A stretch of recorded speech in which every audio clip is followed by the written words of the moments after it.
9 de la mañana, 4 minutos de este miércoles. Tenemos el gusto de recibir en la mañana de la 36 a Javier Sánchez Telechea, que es biólogo, especialista en acústica, investigador en acústica submarina, investigador, profesor del Instituto de Ciencias Oceánicas.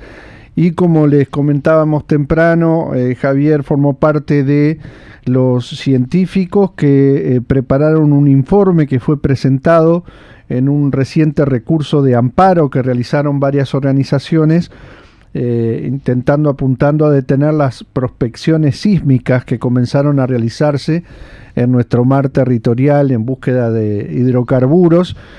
Así que valoramos mucho esta posibilidad de conversar con él. Javier, ¿qué tal? Buenos días. Buenos días, ¿cómo están? Bien, gracias por estar con nosotros esta mañana.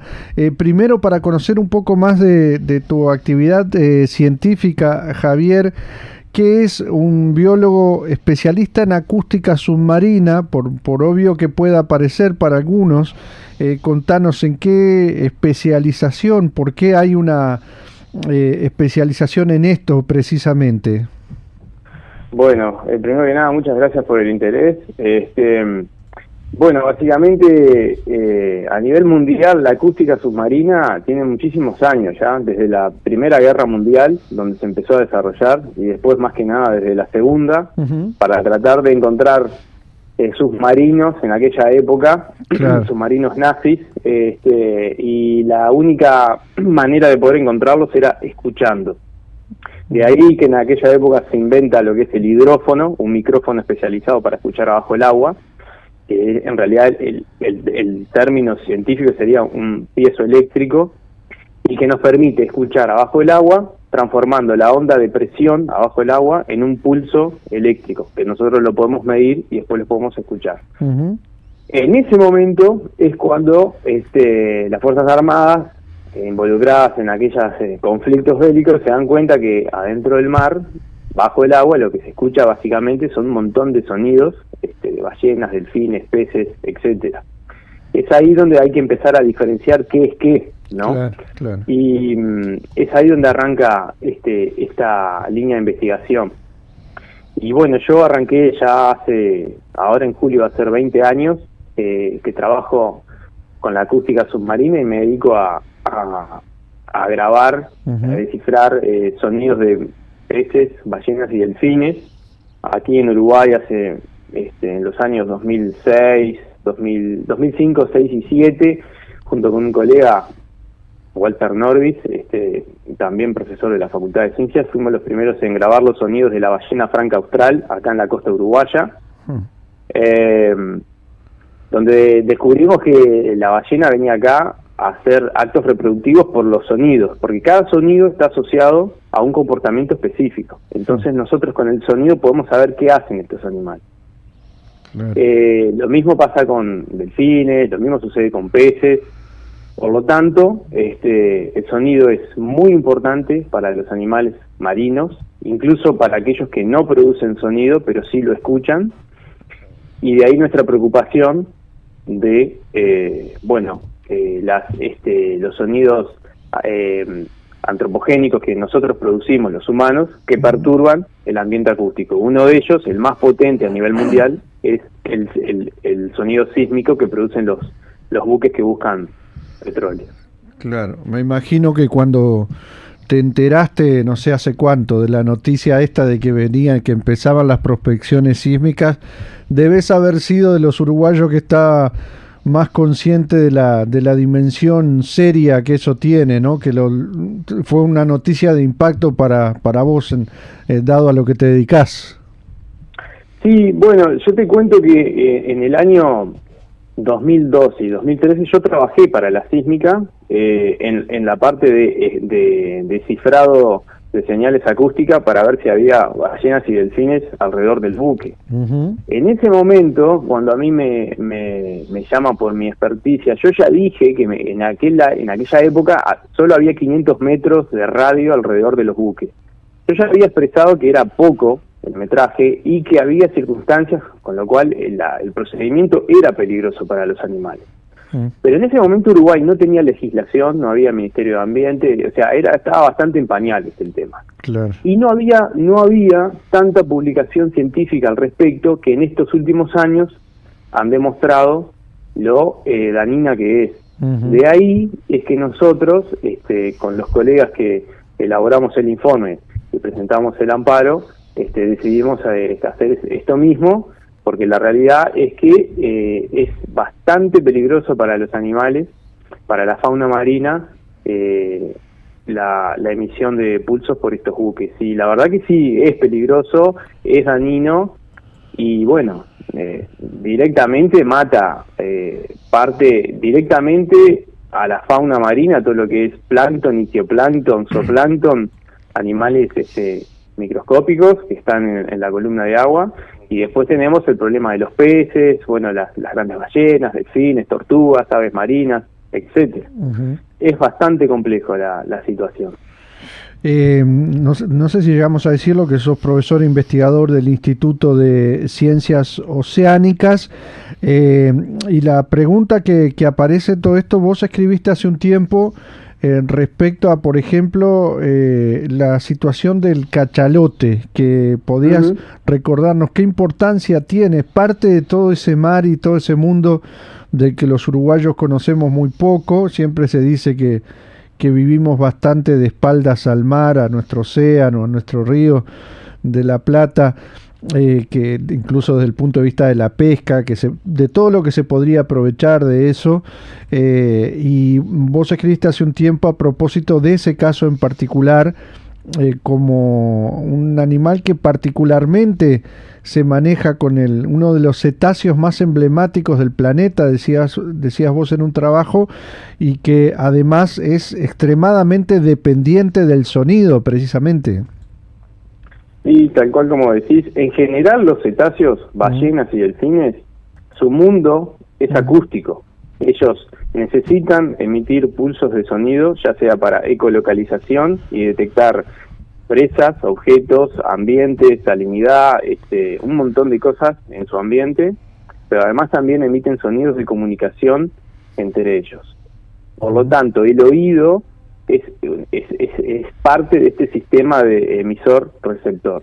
Sin uno y sin el otro, estos animales mueren, no tienen manera de sobrevivir porque su mundo es acústico. Uno siempre piensa que, bueno, en el mar, que el agua es clara y pueden ver. Bueno, esas son condiciones ideales, pero no hay que olvidarse que en la noche cae en todos lados y no se ve nada, y ellos dependen del sonido para vivir. En el caso del cachalote, nosotros tenemos una fauna muy rica, marina. Lo que pasa que, como bien decís, los uruguayos vivimos de espalda al mar. Siempre vemos, bueno, la ballena franca austral, que se arrima a la costa, las toninas en la zona de Rocha, el delfín la franciscana, que también está con problemas por la captura incidental de la pesca.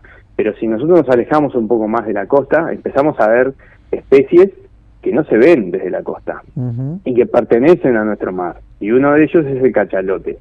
Estaba mal llamada ballena porque no es ni ballena ni delfín, porque en realidad tiene dientes. Sería como un delfín gigantesco, pero no entra dentro de la categoría de delfines. Es extremadamente dependiente del sonido. De hecho, un cuarto de su cuerpo es cabeza, y esa cabeza tiene un órgano productor de sonido que básicamente tiene adentro lo que se llama el órgano espermaceti, que es para aumentar la intensidad del sonido que emite. Entonces, estos animales son muy finos con el sonido, ¿sí? Pueden detectar cosas a 400, 500 metros. No olvidar que estos animales buscan sus presas a grandes profundidades, 900, 1000, 2000 metros de profundidad, en donde es una oscuridad absoluta, y ellos se basan en los pulsos de ecolocalización para encontrar sus presas, que son calamares. Por lo tanto, el sonido que generan los buques de sísmica los perturban horriblemente y hasta los dañan. Entonces es ahí la gran preocupación, porque nosotros en nuestro mar tenemos población de cachalotes que viven ahí, y que nosotros realmente hemos estudiado muy poco, porque llegar hasta la zona ya es complicado para nosotros. Uruguay no tiene, lamentablemente, un buque oceanográfico científico, ¿sí? La sísmica arrancó sin una línea de base, que la línea de base vendrían a ser estudios para saber qué especies tenemos, cuándo están ahí, entonces es complicado, y el cachalote realmente es uno de los blancos más frecuentes que tiene la sísmica, porque son animales que están que viven en la zona, ¿no? Claro. Ahora salieron los informes de avistamientos que hizo la empresa, que Sí. son públicos, y nosotros, los colegas, los científicos que elaboramos este informe, estábamos en lo cierto, donde la biodiversidad que detectaron es altísima, y nosotros eso lo sabíamos y lo señalamos.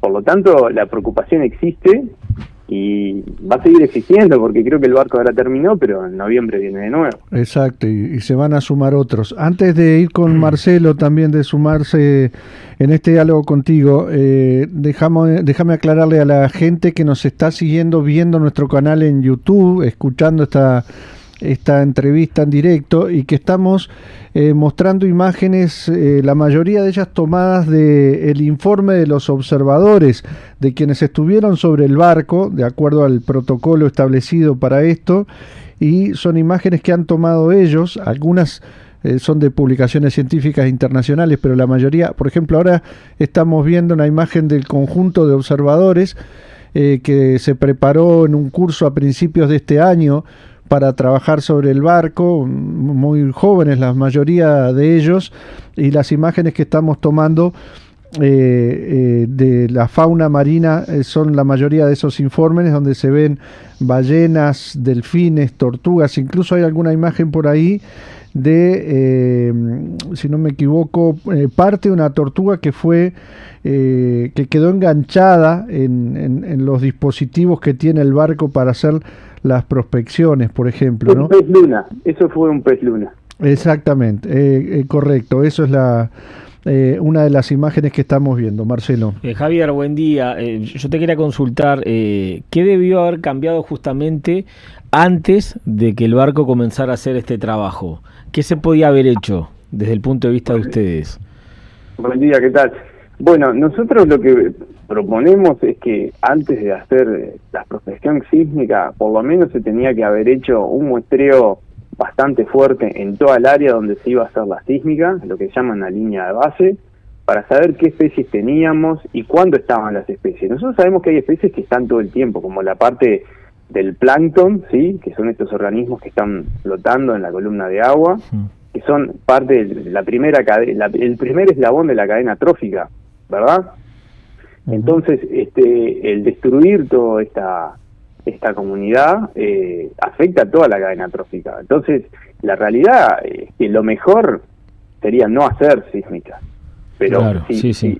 La realidad es esa. Ahora, si hay que hacerla sí o sí, porque es necesario, porque bueno, no lo sé, porque se tiene que hacer, digamos, bueno, lo mejor era hacer un estudio Claro. para ver qué especies teníamos y saber realmente cuál sería el mejor momento. Porque acá hay varias puntualizaciones que el Ministerio hizo que son incorrectas.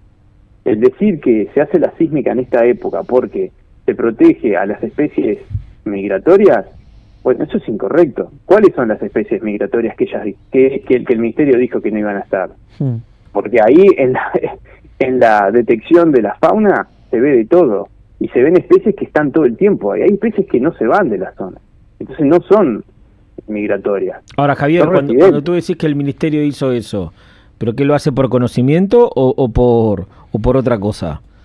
Bueno, eso yo no lo sé, la verdad. El que emite esa opinión, ¿ustedes saben si está capacitado para hacerlo? ¿Ese informe, mejor dicho? Bueno, eso tampoco lo sé. Yo sé, muchos de los que están técnicos del Ministerio fueron compañeros míos de clase. Somos casi algunos de la misma generación. O sea que el conocimiento lo tienen. Y yo creo que sí. Lo que pasa que en esto, bueno, a veces uno habla de términos y habla en forma muy fina. Yo puedo hablar con mucha fineza de los términos acústicos, del daño auditivo, etcétera, etcétera, porque me especializo en eso. Hay gente que a veces no tiene la especialidad y bueno, quizás ahí puede tener un bache de información. Claro. Por ejemplo, en el informe que nosotros presentamos en el Amparo somos un grupo de científicos que está muy bien armado porque todos tienen una experticia bastante diferente y entre todos se sacó información y se elaboró un informe muy completo. Pero a veces es difícil manejar información de todas las taxas zoológicas, de todas las especies que pueden estar en el mar, ¿no? Yo qué sé, no sé, yo he escuchado cosas de parte del vocero mismo del ministro, y la verdad que yo no estoy de acuerdo. De hecho, por algo hicimos el informe y lo presentamos. Claro. Acá no hay que tomarse las cosas a personal, que a veces sucede eso, pero nosotros no estamos conformes, no estamos de acuerdo. Y se utilizaron términos que no son correctos. Y uno de ellos es este tema de se hizo la sísmica en el mejor momento para evitar especies que migran. ¿Y cuáles son las especies? Yo le pregunté cuáles son las especies que migran y cuáles son las que están. Porque ahí en las fotografías de los informes se ven ballenas franca austral. Sí. Se ven cachalotes, se ven orcas, falsas orcas, se ve de todo. Y eso es lógico, porque es una zona donde esas especies están ahí. Es cierto que son grupos que van y vienen, cruzan el océano. Cada especie tiene un comportamiento migratorio totalmente diferente. De hecho, las orcas, que es el predador top de la cadena, las demás especies tratan de no cruzársela. Y hay todo unos temas de migraciones para evitarse, ¿sí? Entonces el tema es muy complejo, no es que, bueno, yo hago la sísmica en estos meses porque sé que por acá no va a pasar nadie. Bueno, no, eso es incorrecto. Javier, sobre estos primeros informes que se conocieron de los observadores, ¿no? Que además también desde el gobierno, de las áreas involucradas con este proceso, resaltan que los observadores cumplieron el papel ese de que cuando observaban animales que entendían en la distancia esa que se estableció, que si están a menos de esa distancia se tienen que detener la actividad del barco o de los barcos que vayan a actuar en esto, para no afectarlo. Se habla de 1000 metros, un radio de 1000 metros, y que deben apagarse las actividades ante la presencia en ese radio para cetáceos, y de 600 metros para tortugas y pinnípedos, que eso nos aclararás cuál es. Pero hay toda una información que habla, ¿qué te dice a vos los primeros informes que han dado a conocer los observadores de la cantidad de avistamientos que han visto en el comienzo de esta actividad? Bueno, pinnípedos son los lobos y leones marinos. Ah, bien. Bueno, yo voy a decir lo mismo que expresé en una nota que me hizo una periodista de la diaria. Estos avistamientos visuales y las detecciones acústicas, bueno, a mí lo que me dicen que ahora es un área extremadamente rica en fauna, ¿sí? Que se debió cuidar mucho más, ¿no? Porque nosotros ya sabíamos que esto podía pasar, que ahí era una zona extremadamente rica. Y a mí la impresión que me queda es de la cantidad de individuos detectados, que muchos de ellos fueron afectados. Porque el radio de 1000 metros es muy poco. ¿Por qué? Porque el sonido en baja frecuencia, que es el pulso que emite el buque, y además muy potente, puede viajar miles de kilómetros. Y cuando digo miles, es cierto, es miles de kilómetros. No significa que a 1000 kilómetros, por ejemplo, el sonido pueda afectar. A nivel de intensidad es despreciable, no se escucha. Incluso los sonidos pueden llegar a la costa uruguaya, pero nosotros no los vamos a escuchar. Claro. Ahora, como es una onda en baja frecuencia, tiene la facilidad, por el sistema físico de lo que es la onda, de viajar mucha distancia en el agua. Y además, las condiciones oceanográficas que se dan en el medio marino, la estratificación oceánica, la columna de agua en el océano, no es toda igual. Existen canales de temperatura, de presión, salinidad, que facilitan que un pulso acústico de baja frecuencia pueda viajar muchísima distancia. Entonces, lo que sucede es que si bien a corta distancia a los animales les puede causar daño permanente del oído o temporal, a larga distancia lo que hace es generar esta niebla acústica que se dice, que perjudica por ejemplo, a las ballenas, las impide de comunicación a larga distancia.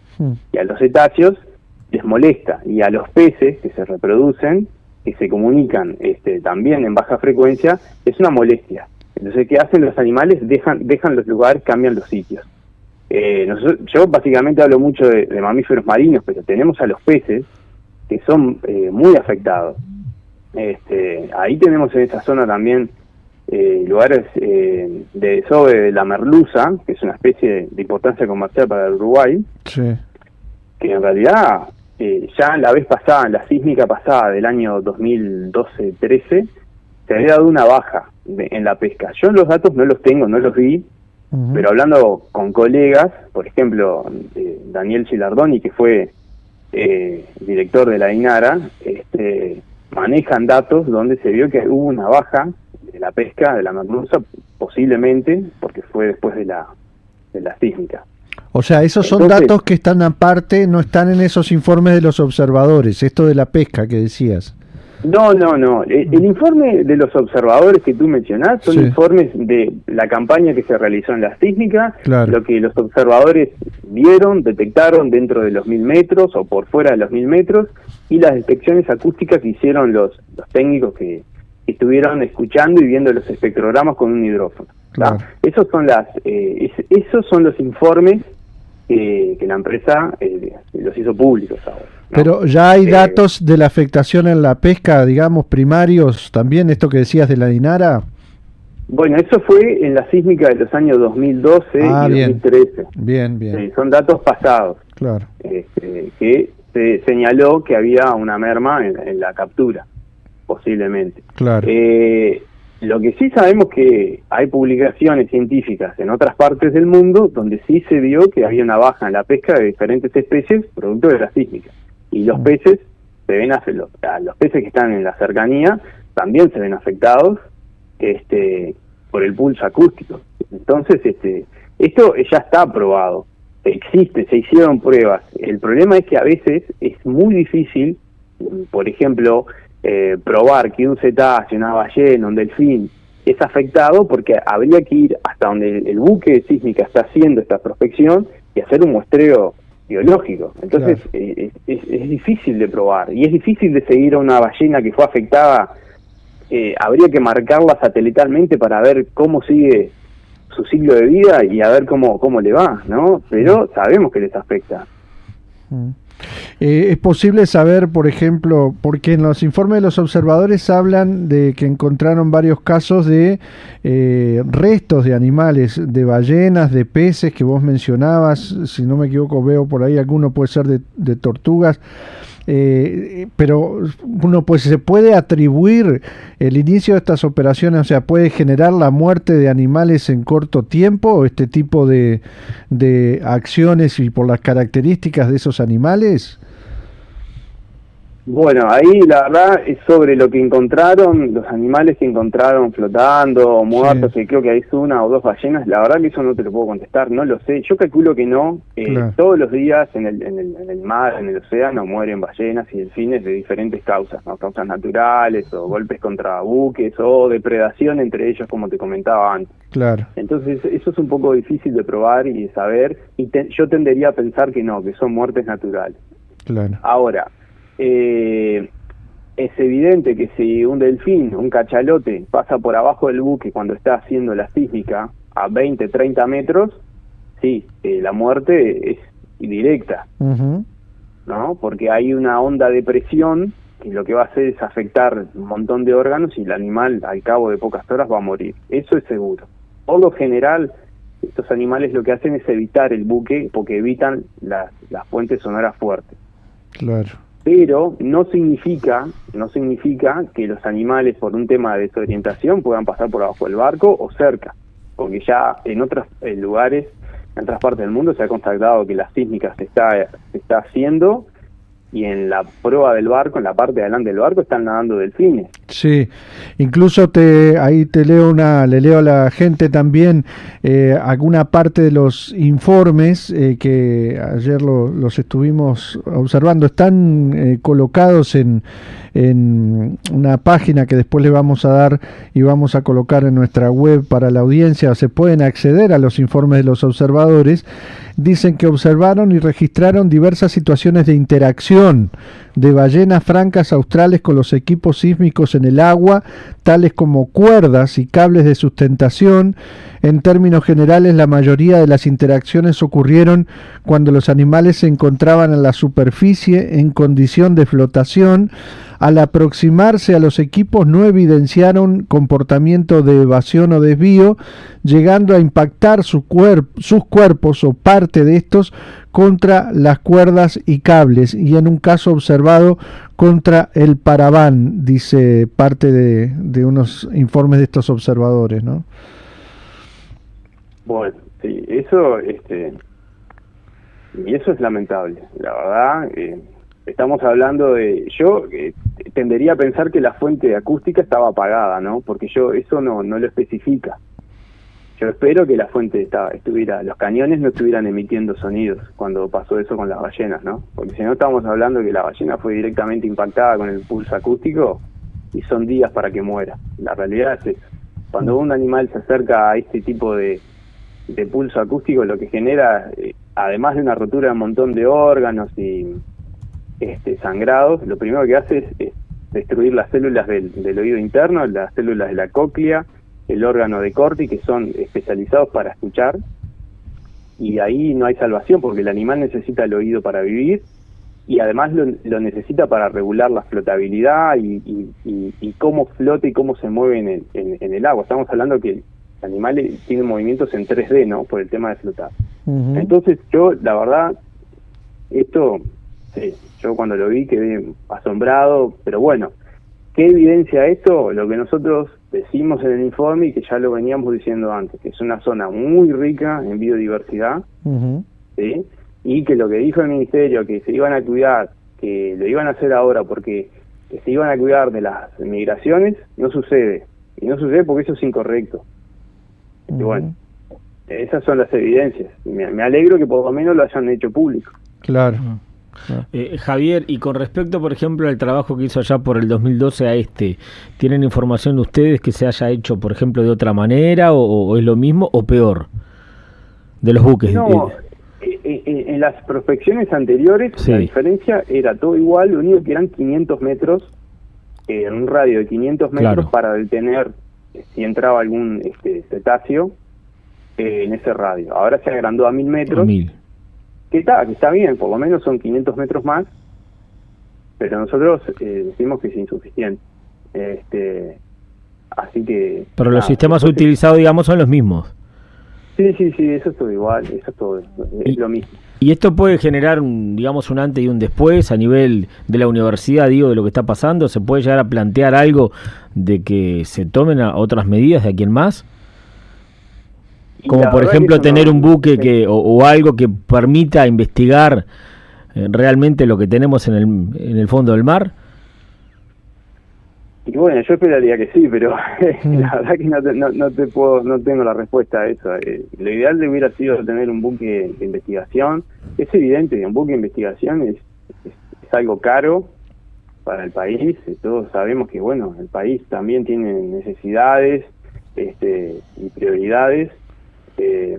Bueno, uno a veces trata de tirar agua para su molino, ¿no? Pero la realidad es que con un buque de investigación y presupuesto, porque no solamente tener el buque, claro. Hay que tener presupuesto para salir al mar, hacer campañas. Salir al mar es costoso, es peligroso, lleva tiempo, pero bueno, la idea, sí, con un buque de investigación la cosa hubiera cambiado, se hubieran podido hacer muestreos o una línea de base y qué sé yo, tratar de plantear otras opciones. ¿Y ustedes tienen información si Argentina tiene algo parecido o no? Bueno, Argentina tiene otro presupuesto, ellos hicieron sísmica, no tengo muy claro, sí, sé que han hecho líneas de base, tienen líneas de base hechas en los lugares donde se hizo la sísmica, en ese sentido están más adelantados que nosotros, van pasos más adelante que nosotros. Aparte tienen más buques de investigación, tienen muchos buques de investigación, pero bueno, tampoco te puedo decir claro, cómo es. Sé que ahora hubo un volantazo grande y se detuvo la sísmica y no se va a buscar, Sí.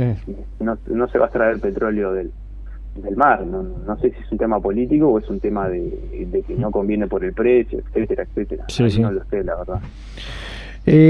No falta quien razone desde fuera de todo esto, Javier, que diga, bueno, acá la prioridad sería poder encontrar petróleo con lo que eso aportaría supuestamente, ¿no? Porque es un debate aparte, o aparte no, vinculado, pero digo, no es el fondo, en este caso del diálogo contigo, que aportaría recursos a nuestro país, pero y bueno, y si hay que sacrificar que tengamos en nuestro mar territorial, en nuestra parte del océano, menos ballenas y delfines, cuando hay una subvaloración de eso, ¿no? Que vale la pena, al poner en la balanza dicen, bueno, se pierde la presencia de algunos de estos animales, pero se gana en recursos económicos, ¿no? Bueno, sí, opiniones hay como los colores, ¿no? Hay muchas. Yo no soy economista, no soy especialista en economía, ni nada, apenas soy biólogo y entiendo que desde mi punto de vista, creo que hoy en día como está el mundo, creo que la bandera principal es la conservación. Entiendo que el petróleo es importante. Yo te he dicho, yo no estoy en contra del petróleo, yo tengo autos, le pongo nafta, o sea, todos usamos el petróleo, eso está ahí, estamos todos de acuerdo. El tema es ver qué se sacrifica, hasta dónde, ¿no? No sé, yo ahí la verdad que puedo tener una opinión como un ciudadano más. Bueno, puede ser, sí, que el Uruguay le sirva encontrar petróleo. También hay economistas que trabajan en el Instituto de Ciencias Oceánicas, muy buenos economistas que tienen opiniones diferentes, que no sería bueno para el país. La verdad que yo eso no lo sé. Siempre pienso que la conservación, vuelvo a repetir, hoy en día en el mundo, nosotros los humanos hemos avanzado impresionante en lo que tiene que ver en el mar, en territorio, y las especies y lo que es natural en sí cada vez se ve menos. No sé, me parece que estaría bueno la conservación, y entiendo también la economía, pero bueno, quizás se puede llegar a un punto medio, ¿sí? A tratar de, bueno, sí, buscar petróleo, pero en otras condiciones, con otros estudios de base que nos puedan decir, bueno, acá sí, acá no, bueno, no lo sé, es como ir a ciegas a un lugar, ¿no? Sí. Esto que tú decías, que leías de las ballenas francas enredadas o rozando los cables, era algo que nosotros ya sabíamos que iba a pasar. Entonces, quizás no era el mejor momento para hacerlo. Quizás eran en los meses de invierno o en primavera, ¿no? Eso es una de las cosas que nosotros decimos. Con un estudio de línea de base quizás se podía haber elegido mejor el momento, pero bueno, ¿qué va a hacer? Y por otro lado, en eso que mencionás, porque se dice como al pasar la importancia de la conservación de especies, también puede decirse la gente, bueno, ¿qué me aporta a mí? ¿Qué aporta?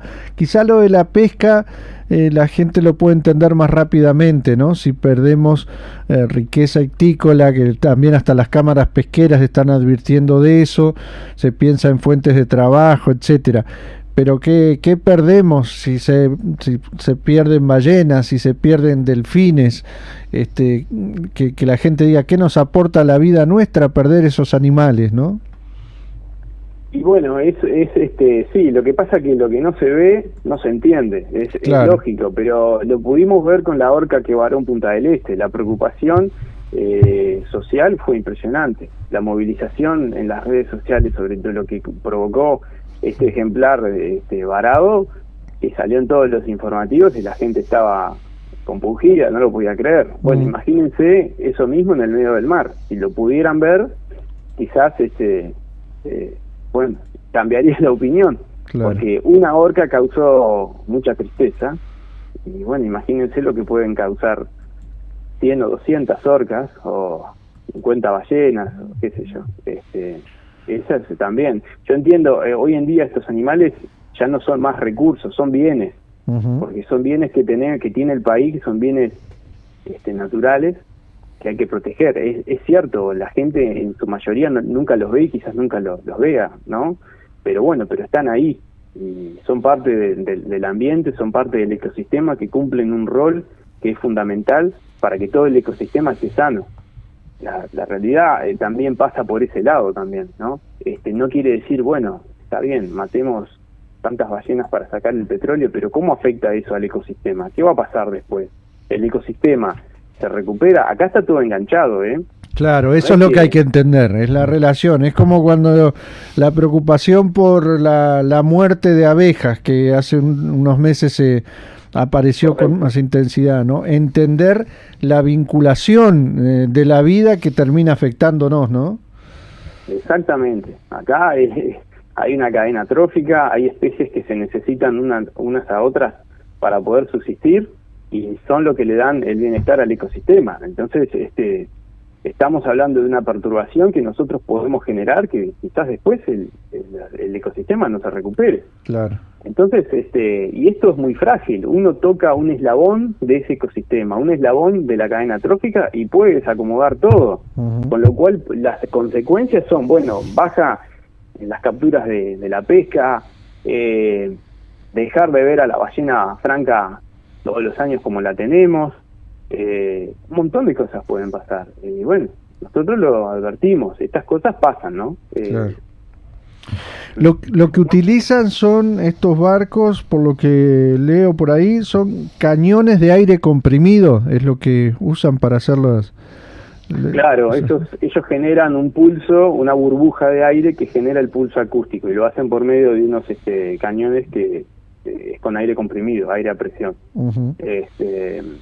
Con lo cual generan este pulso que es extremadamente potente, 230, 260 decibeles, que lo pueden variar de 3 a 10 segundos cada pulso, ¿no? Entonces es 24/7 por 2 meses o 3 meses lo que dure la prospección, emitiendo este sonido que, como es en una frecuencia de corto tiempo, cada 2-3 segundos o cada 10 segundos, prácticamente no hay descanso auditivo. Es como estar todo el tiempo, imagínenselo así, estar todo el tiempo dentro de una discoteca, día y noche, y tratar en ese ambiente de comunicarse, de alimentarse, ¿sí? Claro. De encontrar pareja, ¿no? Esa es la situación. Claro. Bien, biólogo Javier Sánchez Telechea, muchas gracias por este rato. Ustedes, nos imaginamos, desde el Instituto, Javier, van a seguir todo este proceso. Es el tema, uno de los temas permanentes, nos imaginamos, de estudio de ustedes, a la medida que puedan acceder a la información. Sí, nosotros dentro del instituto hay algunas cosas que se están haciendo. Estamos elaborando un informe a nivel de publicaciones mundiales de lo que hay sobre las perturbaciones que genera la sísmica, y se va a generar una jornada abierta para tratar este tema, y bueno, estamos trabajando en el tema. Bien, te agradecemos especialmente haber estado con nosotros esta mañana, y bueno, seguiremos, como nos preocupa también este tema, seguiremos conversando y quedamos a la orden para difundir el trabajo de ustedes, Javier. Muchas gracias, les agradezco el interés. Hasta pronto. Chau, chau. Chao, chao.